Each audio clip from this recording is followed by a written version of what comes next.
Oh, really? Well, every time he goes, yeah, he's never sitting on the steps. Come on up. At least there's someone else on the steps. Yeah, at least there's someone else. What am I, chopped liver?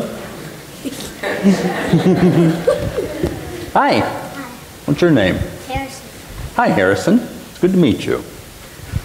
So, there's this really cool story in the Gospel of John. Have you ever heard of, well, I know you have, Thomas, right? Yeah, not a bad name, huh? Yeah, I have a brother named Thomas. So there's this story about a guy named Thomas. He's one of the disciples, one of Jesus' buddies, right? You knew that already. Yes, I've known that for a while. For a while, well, good.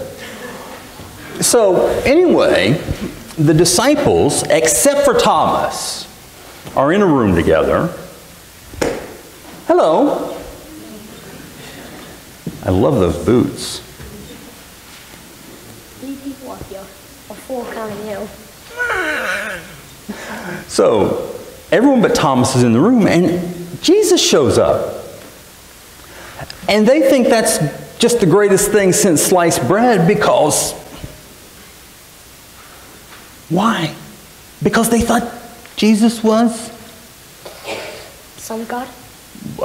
Well, they did, but they thought he was dead. Because last time they saw him, he was hanging on the cross, so they thought he was dead.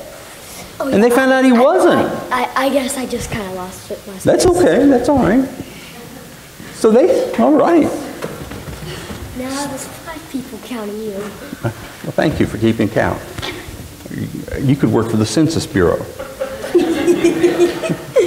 So they just thought this was awesome because Jesus had risen from the dead.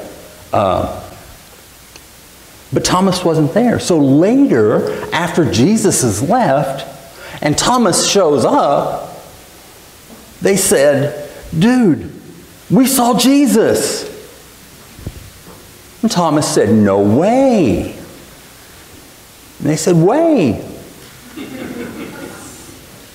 And Thomas said, I don't believe it. Unless I can put my finger in the holes in his hands and my hand in the wound in his side, I'm not buying it.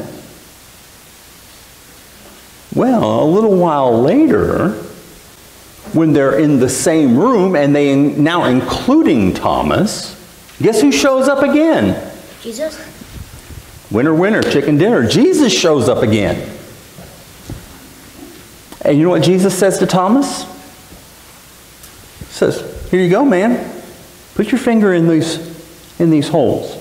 Put your hand in the wound in my side. This is real. And there is nothing more real than the fact that Jesus is risen. So, for the next 6 weeks or so, for the 50 days of Easter, every morning we start church by saying, Christ is risen, to remind us that that's the most real thing there is.